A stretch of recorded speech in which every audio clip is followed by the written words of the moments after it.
So now we will continue from where we left off yesterday on this short commentary on the Gongchik. Yeah. So maybe I will say a little bit. I see some new people joining us. So first of all, this collection known as Gongchik, or translated often these days translated into English as the single intention, Gongpa Chikpa, Gongchik, Gongpa Chikpa, abbreviated to Gongchik. Gongpa is often translated as intention. In one context, Gongpa is used in contrast to Samba, which is the non-honorific word for like wishes, like intentions. So in this case, Gongpa, when used in contrast to like the intentions, the wishes, the motivations, the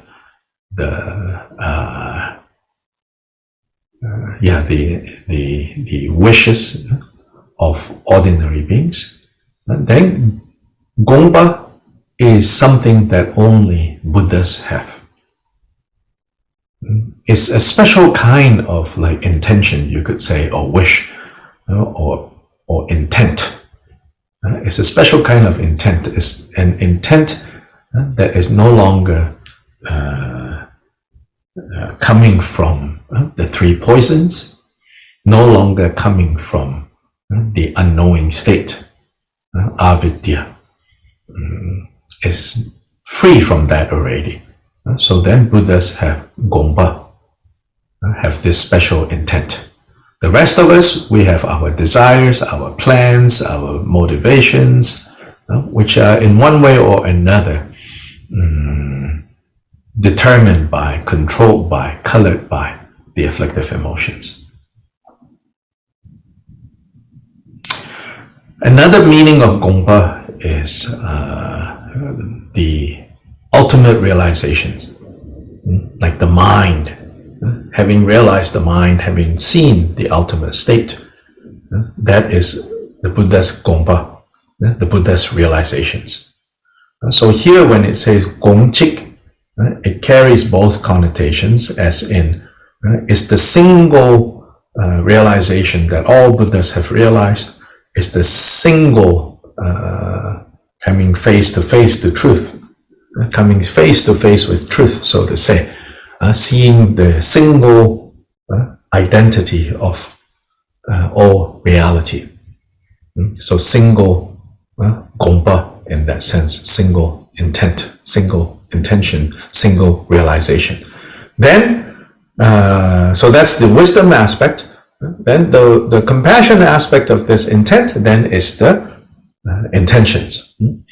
So then Buddhas teach with only one motivation, which is to free us from our confusions and therefore to free us from suffering. So Gongpa has both these senses, and here Gongchik, single intent, single realization. So the title of this collection called Gongchik gives us, tells us already the overall principle of what is in this collection. This collection consists of altogether 196 thereabouts, because different early versions have different number of lines, but less than 200 Vajra statements, whereby 150, again more or less, plus minus, one or two here and there, about 150 statements organized into 7 chapters. And then there is an auxiliary, 8th chapter, which is the miscellaneous statements. These miscellaneous statements are taken out by the same person who compiled these almost 200 statements. And they were compiled by Kyopa Jigten Sumgyal's main spiritual successor, Chenga Sherab Jungne. Chenga Sherab Jungne was Kyopa Rinpoche's nephew, as well as his closest disciple. It is said that as Kyopa Rinpoche got older, he kind of started to minimize his giving of teachings to disciples. So at one point, Chenga Sherab Jungne would give teachings on his behalf, with Chenga Sherab Jungne sitting in front, and then behind Chenga Sherab Jungne there is like a curtain, and behind the curtain, Kyopa Jigten Sumgyal is just listening and resting there. So Chenga Sherab Jungne was given the task of giving all the teachings. So this was a disciple who understood completely, embodied completely the teachings of the teacher. And so after the passing of Kyopa Jigten Sumgyal, Chenga Sherab Jungne went into retreat for altogether about 7 years. And it was during this time, in the 7 years, among other things, mainly he was practicing to deepen his understanding of his teacher's teachings, instructions. And from there, he was remembering all the evocative statements, all the important statements that his teacher made, and he wrote them down. These are important because it sets forth Kyopa Rinpoche's unique way of understanding the Buddha Dharma. And indeed, Kyopa Rinpoche has a very unique way of understanding this material, understanding the Buddha Dharma. Now, these 150 in 7 chapters, or altogether close to 200 in 8 chapters, they were not, some kind of philosophical composition. So you cannot expect, a kind of well laid out, essay. It is not, in fact. These are just one-liners, you could say, Dharma one-liners. Important single statements that Kyopa Rinpoche made, and then Chenga Sherab Jungne brought them together, organized them together. So sometimes it's not so easy, to just look at the statement to understand what is being addressed here. A lot of times these statements appears to have been made by Kyopa Rinpoche in the context of interactions with his students, or things that he overheard students talking about. So for example, imagine students might be talking about, which teachings of the Buddha are ultimate and which are not ultimate. So they are discussing. So imagine Kyopa Rinpoche overhearing that, and then perhaps turning to Chenga Sherab Jungne and say, actually, all the teachings of the Buddha are ultimate. So then Chenga Sherab Jungne remembered, this line, all the teachings of the Buddha are ultimate and definitive. Then he wrote it down. Then later he also wrote, and our precious Guru said this in response to people debating, wondering, which teachings are ultimate, which teachings are not ultimate. Or, a student might ask Kyopa Rinpoche, did the Buddha, create all these rules that he gave us? And Khenpo Rinpoche might say, actually, Buddhas don't create the rules. The rules are just the natural order of, and the rules are all based on the natural order of things. And Buddhas simply point out what this natural order is, which is cause and effect, which is dependent origination, dependent arising. So this is the how these statements came about and organized into 7 chapters. Now, even the order of the chapters have not always been the same. In this commentary, which is quite late, Khenpo Kunpal lived from 1872 to 1943. 1872 to 1943, and he was a great scholar monk of the Nyingma lineage, mostly remembered for being one of the important successors of another great Nyingma Lama called Petru Rinpoche. Petru Rinpoche is the author of the famous Ngondro commentary called Words of My Perfect Teacher.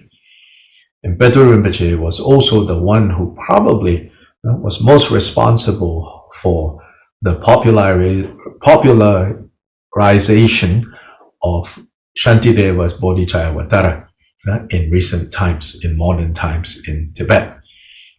Prior to Petru Rinpoche, Shantideva's Bodhicayyavatara was only studied in the academies and in the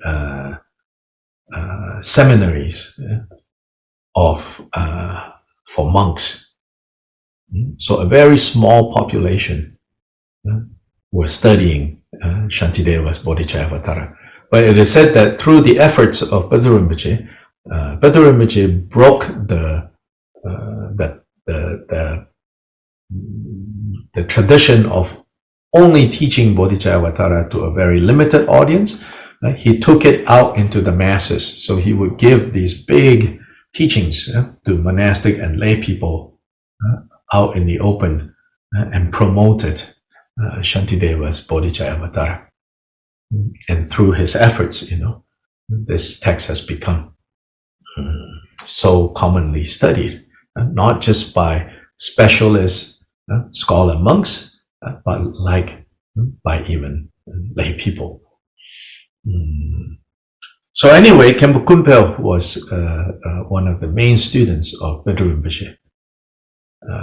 So Khenpo Kunpal, by the way, also wrote a commentary on Bodhicayyavatara. It's been published in English. It's called Nectar of Manjushri's Speech. Anyway, the commentary that we're looking at is a commentary that this Khenpo composed. So by the time this Khenpo composed his commentary, the order of the chapters of the Gongchik is as we find it in this commentary, which is the 7 chapters consists of chapter 1, all those statements that pertain to the issue of the turning of the Dharma wheel. Chapter 2, the statements there pertain to the subject of dependent origination. Chapter 3, it pertains, it is concerned with the individual liberation vows. Chapter 4, the Bodhisattva vows.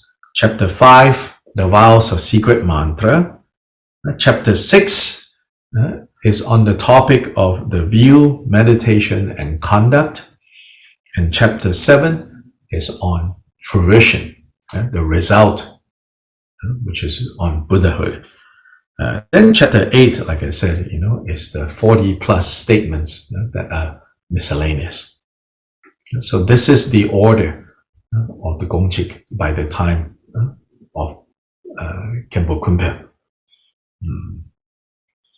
So yesterday we covered statement 9 and 10 of chapter 1.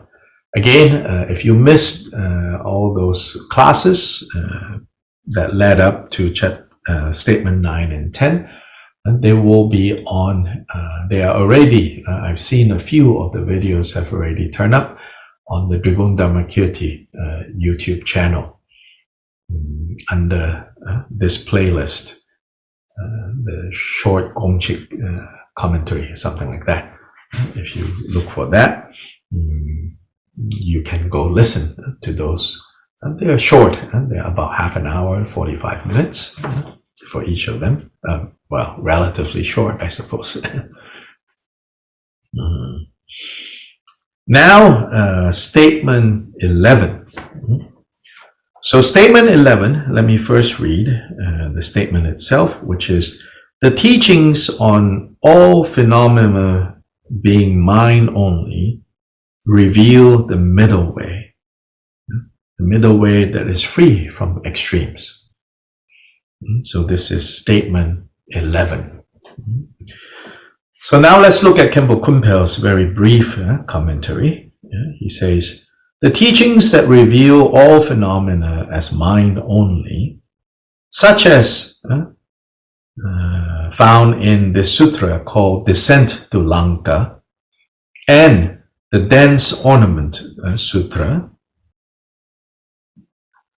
it also teaches, these teachings also teach that all entities do not exist as anything other than the mind, and that the mind is free from the extremes of existence and non-existence. Therefore, they clearly teach the meaning of the middle way, the non-duality of appearances and mind. Let me read this again. The teachings that reveal that all phenomena as mind only, such as found in, two sutras that he gives, also teach that all entities do not exist as anything other than the mind, and that the mind is free from the extremes of existence and non-existence. Therefore, they clearly teach the meaning of the middle way, the non-duality of appearances and mind. So here, a little bit of context or background, which is that generally in Tibetan Buddhism, there is a common position which considers the mind-only teachings as belonging to one tradition and the middle way teachings as belonging to another tradition. And sometimes, not only are these said to belong to two traditions, two separate traditions, sometimes these debates, these arguments, can even get to a point of saying that these two traditions belonging to two separate groups of people, they don't agree with each other. And often the pattern is to say the mind-only teachings are philosophically less profound than the middle way teachings.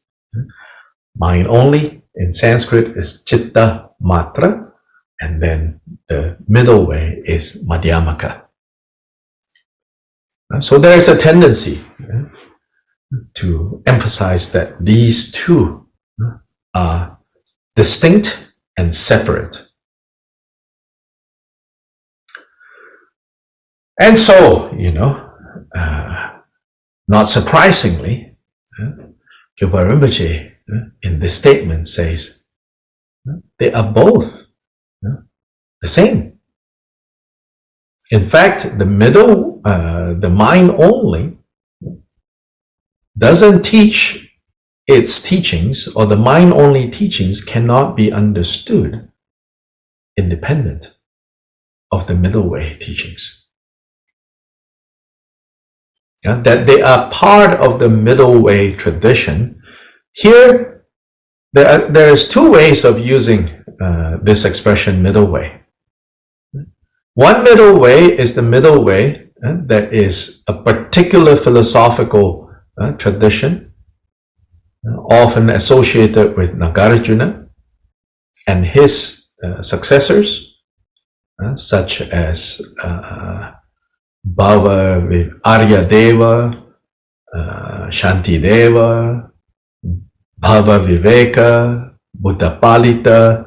These are all said to be middle way lineage masters. So that's one way of using this name middle way. The bigger meaning, the larger meaning of middle way is, of course, all the teachings of the Buddha are middle way.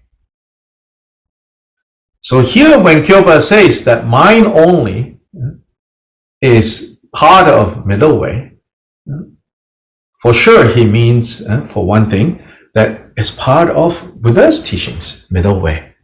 But I think he also is playing with this understanding that it's Nagarjuna's teachings. So Kyopa here is also saying, actually, even the middle way teaching, even the mind-only teachings, then often associated with another important figure in Indian Buddhism, which is Asanga, and then his half-brother Vasubandhu. And so these are the mind-only teachers. But here, Kyopa Rinpoche wants to say that even these mind-only teachers and mind-only teachings, they are part of the middle way tradition in a more limited sense, as in they also descend from Nagarjuna, but in the bigger sense, they are part of Buddha's middle way. Yeah, so Kyopa wants to emphasize, that they are not separate. They come from the same source, and they are emphasizing things that are in harmony with each other. So again, generally, the mind-only tradition is said to emphasize how all phenomena, meaning all our experiences, are simply experiences of mind. So it says here that all entities do not exist as anything other than the mind. And he says, so Chittamatra teach this, Now, others want to say, but Chittamatra says, the mind truly exists. Kyopa Rinpoche says, actually, no, Chittamatra doesn't say. Chittamatra doesn't say that the mind truly exists. Because Chittamatra says the mind is free, now I'm reading from here, free from the extremes of both existence and non-existence. And therefore, they clearly teach the meaning of the middle way. Nagarjuna's middle way says everything, mind included, neither exist nor not exist.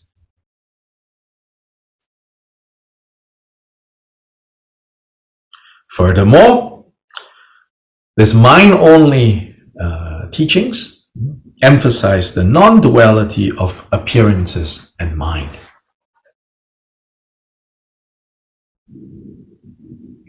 Mind is empty, and yet it clearly appears. As in, one, it has the capacity to know appearances. And what does it know about appearances? It knows that appearances are projections of itself. And what are appearances? Appearances are sight, sound, smell, taste, touch, thoughts. These are the 6 types of appearances. That which we see, that which we smell, that which we taste, that which we touch, that which we hear, and that which we think of. All these appearances. When we say, I hear a sound, is it really a sound that you're hearing? Or what you're hearing is the projections of your mind? To say that they are projections of the mind need not be saying that all of this, desk, table, book, Oompa, song offering, is not real, as in absolutely doesn't exist. It's not saying that they absolutely don't exist. It's saying that insofar as you perceive them, those are merely your perceptions.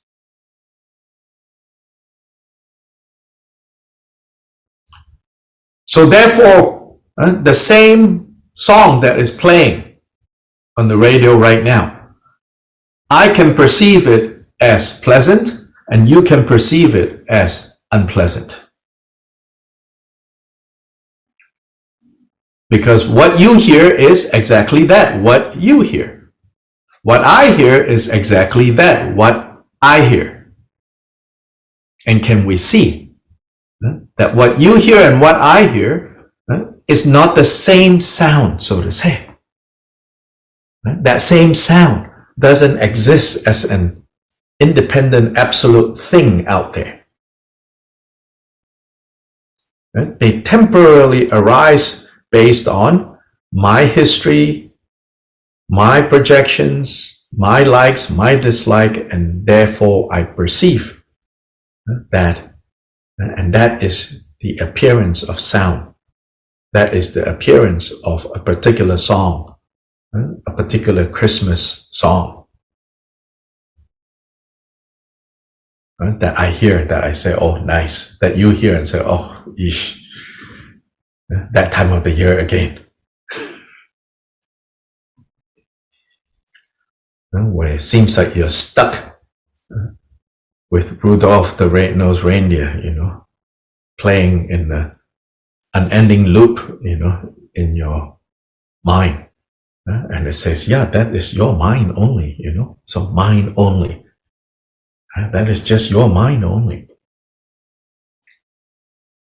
And then some people say, again, some people say, oh, these mind-only people, they think that everything is not real because everything is mind. But then they say mind is real. Kyuba Rinpoche here says, no, the true teachers of the mind-only tradition, they come down from Nagarjuna's middle way tradition, and they know very well that even mind cannot be said to be real. Even mind is ultimately unreal.